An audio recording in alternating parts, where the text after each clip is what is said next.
করে film politics করছে, সেটা আপনারা জানেন। সেই প্রযোজকের নাম, তিনি আবার সাকিব বন্দনাও করেন, আবার উপরে পানি ঢালেন, নিচে শিকড় কাটেন। সে লোকটা থেকে সাবধান থাকতে হবে, এবং বরবাদ যেন কেউ না ঠেকাতে পারে সে প্রচেষ্টা আমাদের সকলে একসাথে ঐক্যবদ্ধ হয়ে চালিয়ে যেতে হবে। অলরেডি মাঠে নেমে গেছে এসকে ফিল্ম, তো এখন ইন্টারন্যাশনাল কাজ শুরু করে দিছে।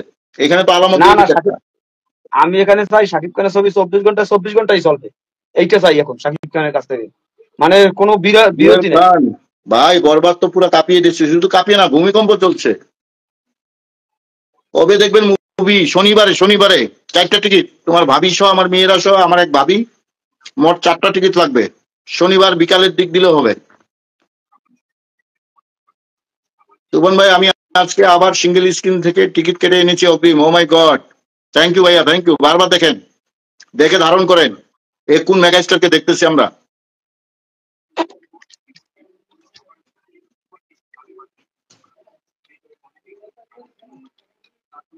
শনিবারে 4টা অথবা 5টা টিকিট দিলে হবে।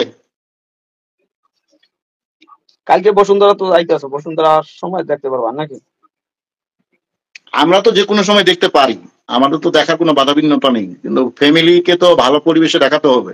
আমরা তো সিঙ্গেল স্ক্রিনে দাঁড়ায় মুভি দেখতে পারি, আমাদের তো না। এই যে অনেকেই বলছিল যে শাকিব খানের বড় চুল না থাকলে ছবি চলবে না, তাদের কপালে, তাদের এখন কি বলবা যে বড় চুল বড় দাড়ি না? যারা বলছে তারা নিজেরাই আফসোস করছে, এবং যারা অন্তরাত্মা নিয়ে প্রচেষ্টা করছে, অন্তরাত্মার স্ফুলিঙ্গ জ্বালানোর চেষ্টা করছে, তারা তো নিজেরাই সরিটরি বলছে।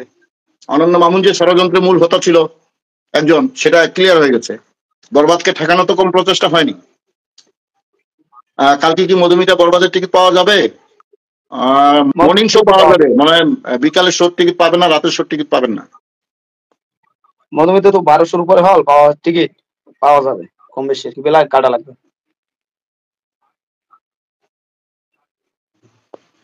তুফান যেদিন দেখেছি মনে করেছি এর চেয়ে আর কিভাবে ভালো করবে। বরবাদ দেখে মনে হয় এর চেয়ে আরো কিভাবে ভালো করবে। এখন তাণ্ডবের পালা। আমি অভিনেত্রী হলে যাব না, আমি ঢাকা দেখবো, আমি দেখবো না, আমি অভিনেত্রী আর যাবো না। দৌড়ো পাগল, আনন্দ সিনেমা হলে দেখতে যাবো না। আমার শনি স্কোয়ার লাগবে অথবা যমুনা ব্লকবাস্টার।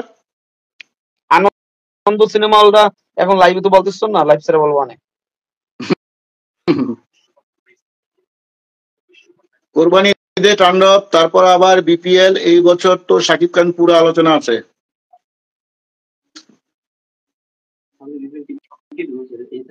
ইয়াকুব ভাই, আমরা বরবাদ নিয়ে থাকবো আরো 1 মাস। রাফির ইউনিভার্স চিন্তা চেতনাটা কি, ওটাকে ক্লিয়ার জানার পরে এই বিষয়ে কথা বলবো, এর আগে না। ইউনিভার্স চিন্তা ভাবনা, অর্থাৎ যে আপনারা জেমস বন্ডের মুভি দেখেছেন, এখন রায়হান রাফি বাংলাদেশে জেমস বন্ডের মতো স্বপ্ন দেখছেন। তিনি ইউনিভার্স ভিত্তিক কিছু মুভি বানাবেন, যেটা শুরু করেছেন। এখানে লিড রোলে একজন মেগাস্টার বা সুপারস্টার থাকবে, তারপরে জুনিয়র বা সিনিয়রদেরকে দিয়ে সেখানে প্রমোট করানো হবে।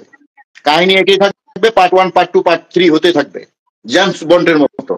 তো এই ক্ষেত্রে আমাদের মেগাস্টার শাকিব খান কতখানি লাভবান হবেন বা কতখানি ক্ষতিগ্রস্ত হবেন, সেটা আমাদের ভাবার বিষয় আছে আগে।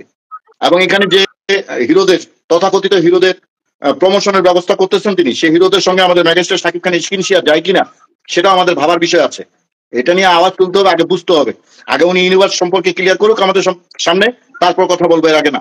এখন আমরা বরবাদ ধরে আক্রান্ত। এই জিল্লু মাল দে, যা টাকা দিয়ে পাওয়া যায় না, ক্ষমতা দিয়ে পাওয়া যায় না, তা এক্সক্লুসিভ, সেটা বরবাদ। অভিরুচি সিনেমা হলে না গেলে আপনাকে বরিশাল ঢুকতে দেব না। আমি বরিশাল যাবো না, আমি যাবো সাতলা। আমি বরিশাল যাবো না, সাতলা যাবো। চট্টগ্রাম আসেন ভাই, আপনি আর বিজয় ভাই। আমরা তো যাওয়ার চিন্তা ভাবনা করছিলাম 1 সপ্তাহ আগে, 1 সপ্তাহ পরে কই, তখন তো ফোন টোন পাইলাম না। এখন তো আমাদের ব্রেক ডাউন হয়ে গেছে, এখন ঢাকার ভিতরে থাকতে হবে। আমি আবার ব্যস্ত হয়ে পড়ব কাল পরশু ভিতর, বৈশাখ মাসে।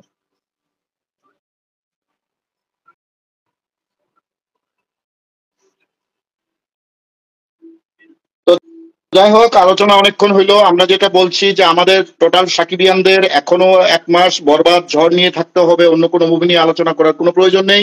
অহেতুক বরবাদকে ক্ষতিগ্রস্ত করার এখতিয়ার কারো নেই। বরবাদ 100 কোটি টাকা ক্লাবে যেদিন পৌঁছাবে, সেদিন আমরা সেলিব্রেশন করব বরবাদ মুভি, তারপরে আমরা অন্য মুভি নিয়ে আলোচনা করব মেগাস্টার শাকিব খানের। এখন বরবাদ ঝড়ে আক্রান্ত সবাই, বরবাদ ঝড়েই থাকি। বরবাদকে বেশি বেশি প্রেজেন্ট করুন, পজিটিভ প্রেজেন্ট করুন, রিভিউ করুন, এবং 18 তারিখ থেকে দেশের বাইরে রিলিজ হওয়া শুরু হবে। দেশের বাইরের নিউজগুলোকে কভার করবেন সকল সাকিবিয়ানরা, নিজেদের প্রোফাইলে পোস্টে সবখানে দাঁত ভাঙ্গা জবাব দিবেন। বরবাদ নিয়ে এখনো ষড়যন্ত্র থেমে নেই। একটি সিনেমার প্রযোজক চূড়ান্ত ভাবে আন্ডার ট্যাকিং করে ফিল্ম পলিটিক্স করছে, সেটা আপনারা জানেন। সেই প্রযোজকের নাম, উনি আবার সাকিব বন্দনাও করেন, আবার উপরে পানি ঢালেন, নিচে শিকড় কাটেন। সে লোকটা থেকে সাবধান থাকতে হবে এবং বরবাদ যেন কেউ না ঠেকাতে পারে, সে প্রচেষ্টা আমাদের সকলে একসাথে ঐক্যবদ্ধ হয়ে চালিয়ে যেতে হবে।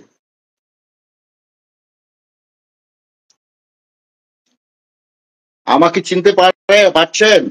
রিয়েল হিরো না তো ভাই, কেমনে চিনবো? ফেসবুক আইডি যদি ফেক নাম রাখেন কেমনে চিনবো ভাই? চলতে থাকুক ইউসুফ ভাই। কেন ভাই, আর কতক্ষণ ভাই? বরবাদের স্পেশাল শো কয় তারিখ হবে জানাবেন কিছু? জানি না ভাই, নিজেও জানি না। জানলে জানাবো জুয়েল খান ভাই। শফিকুল ইসলাম ভাই, রাইট, একদম জুয়েল খান ভাই ঠিক ধরেছেন। আমি একটি ভিডিও মেক করেছি ওই লোকটাকে নিয়ে।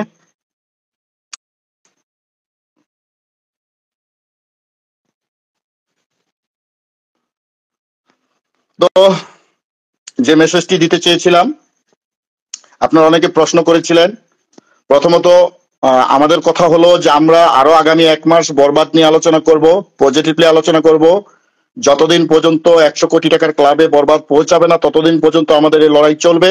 পাশাপাশি বিদেশে 18 তারিখ থেকে দেশের বাইরে রিলিজ হচ্ছে, সেই বাইরে রিলিজ নিউজগুলোকে আমরা সবাই শেয়ার করব, কভার করব পজিটিভলি এবং ষড়যন্ত্রকারীদের দাঁত ভাঙ্গা জবাব দেব।